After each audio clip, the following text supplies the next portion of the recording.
पवारांच्या राष्ट्रवादीकडून काँग्रेसला विलीनीकरणाचा प्रस्ताव गेलाय अशी माहिती विश्वसनीय सूत्रांनी दिली आहे। काँग्रेसमध्ये विलीन होण्यासाठी राष्ट्रवादीचा काँग्रेसला प्रस्ताव आहे असं सूत्रांचं म्हणणं आहे। दरम्यान पवारांच्या राष्ट्रवादीचे प्रदेश अध्यक्ष शशिकांत शिंदेंसह सुप्रिया सुळेंनी विलीनीकरणाच्या चर्चा फेटाळून लावल्यात। राज्यातील पवारांच्या राष्ट्रवादीच्या एका मोठ्या नेत्यानं काँग्रेसच्या मोठ्या नेत्याकडे प्रस्ताव दिला।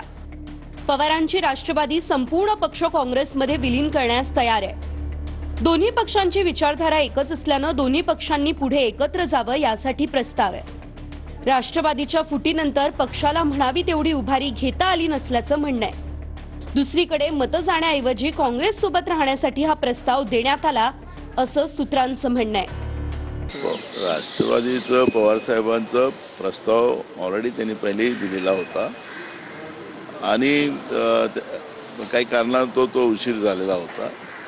देशाचं संविधान वाचवण्यासाठी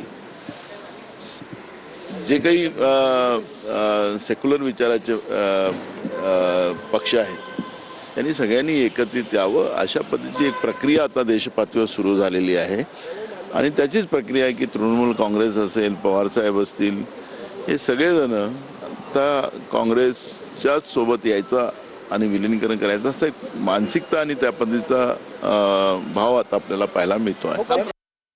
शुभेच्छा त्यांना, चांगलं आहे। राहुल गांधी आणि शरद पवार साहेबांची टीम मिळून चांगलं काम करतील, त्यांना शुभेच्छा आहेत।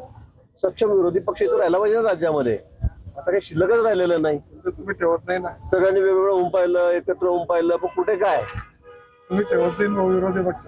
आता परवाच उद्धवजींनी विचारलं त्यांना त्यांच्या बैठकीमध्ये दिलेला की आपला चेहरा कोण, तर अजून पण भानगड सुरू झाल्या। पंतप्रधान पदाचा पुढचा चेहरा कोण विचारलं तर ते सुद्धा ते सांगू शकत नाही, सांगू शकणारही नाही, नाहीतर ते सगळे अजून परत वेगवेगळे होतील।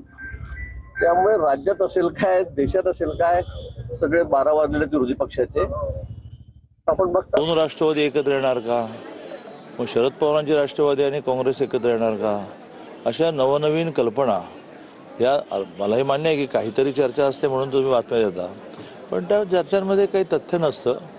कारण काँग्रेस ही बुडती नाव आहे, त्यात राष्ट्रवादी जर जॉईन व्हायला म्हटली तर सगळे त्या पहिल्या नावेतून, शरद पवार नावेतून पळून जातील आणि जो त्यांना चांगला चॉईस आहे ते जातील। सध्या चॉईस BJP